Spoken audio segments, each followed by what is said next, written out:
Bonjour toutes et tous, ici Véronique Bélanger pour le cours du projet final. Aujourd'hui, je vais vous montrer comment faire pour référer des détails que vous avez dessinés sur vos plans.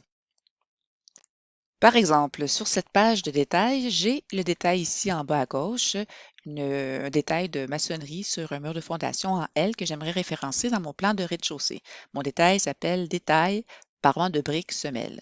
Donc, si je veux le localiser, des fois, je peux m'aider avec la modélisation 3D pour être capable de plus facilement le positionner. Donc, on voit que ce serait plutôt sur le mur arrière en briques ici. Donc ça, je vais aller ensuite dans le plan de rez-de-chaussée et sur ce fameux mur, je vais positionner la coupe. En temps normal, on cliquerait sur le symbole de la coupe, on viendrait créer une nouvelle coupe ici et lorsqu'on va voir apparaître dans l'arborescence ici à gauche, une nouvelle coupe se crée. Donc, on ne veut pas nécessairement que Revit aille chercher une nouvelle coupe, on veut vraiment qu'il aille chercher le dessin. Donc ça, ce n'est pas exactement ce que l'on cherche à faire avec notre dessin existant. Donc, on va effacer ça et on va recommencer. Donc, en recommençant, on va cliquer sur la même chose, à la différence près que là, on va cliquer sur référencer une autre vue. Donc, on coche cette option-là et là, on va aller chercher la vue de notre détail de parement maçonnerie avec la mur de fondation. Donc, on a ici parement de briques plancher, parement de briques semelle. Donc, c'est celui-ci que j'aimerais référer. Donc, je vais simplement le positionner de cette façon-ci. Et là, vous voyez, j'ai en fait, là, on pourrait se poser la question, OK, il est peut-être pas dans le bon sens, on va le revirer comme ça. Puis, j'aimerais peut-être avoir la bulle de l'extérieur et non du côté intérieur. Donc, je clique sur le petite flèche qui tourne en rond ici pour avoir une autre option de symbole et je vais cliquer la même chose pour le bas. Donc, j'ai cliqué 2 fois parce qu'une fois, ça fait disparaître et la deuxième fois, ça fait apparaître le symbole. Mais là, j'ai pas encore mon détail avec le triangle et tout ça.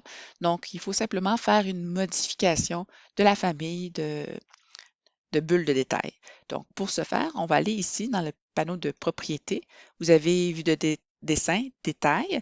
Et là, pour m'assurer que je n'ai pas nécessairement vue en coupe qui est quelque part possible, disponible, je vais en modifier un nouveau type ici. Donc, je vais principalement faire dupliquer, parce qu'on ne veut pas effacer ce qui a déjà été fait, ou en fait, ça pourrait interférer avec ce qui a déjà été mis en place. On va celui-là l'appeler coupe. Ils vont faire OK. Et à ce moment-ci, ce qu'il faut changer comme élément, c'est vraiment l'étiquette de coupe. Parce que l'étiquette de détail, ça va. Mais pour la coupe, c'est pas exactement ce qu'on cherche. On clique là-dessus et là, on va cliquer sur les 3 petits points. Et là, on va arriver sur la famille, le type de famille pour les extrémités de bulles de coupe. Et à ce moment-ci, on va pouvoir aller chercher dans l'extrémité de ligne de coupe, en fait, la marque ligne de coupe. Et là, je vais aller chercher, en ce moment, on est horizontale pleine. On peut mettre bulle de coupe comme ça ici. Et quand je vais faire OK et appliquer, OK, oui, je pense que je me suis trompée, j'ai fait l'inverse. Donc, on peut le remodifier en allant faire la même chose. On retourne dans le détail coupe. Et là, pour l'extrémité, détail d'étiquette de coupe, on va ici. Et là, on va le remettre à horizontal plein. C'était le premier. Extrémité de ligne de coupe qu'il fallait changer pour bulle coupe. Et par la suite, on fait OK, OK, appliquer, OK. Et là, vous allez avoir le truc dans le bon sens. Voilà. Et voilà, vous avez maintenant votre coupe qui est positionnée dans votre plan. C'est sûr que là, vous pouvez peut-être rapprocher ça si vous êtes, mais pas avoir la ligne aussi proche. Donc là, vous pouvez vous amuser à positionner la chose comme vous le voulez.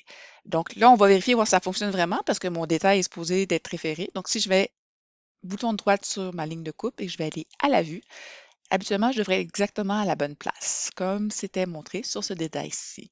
Donc, c'est de cette façon que vous allez pouvoir maintenant référer tous vos détails dans dans vos plans d'exécution. Puis si jamais vous avez un détail qui n'est pas exactement comme aurait dû être le détail, vous pouvez toujours marquer similaire à côté.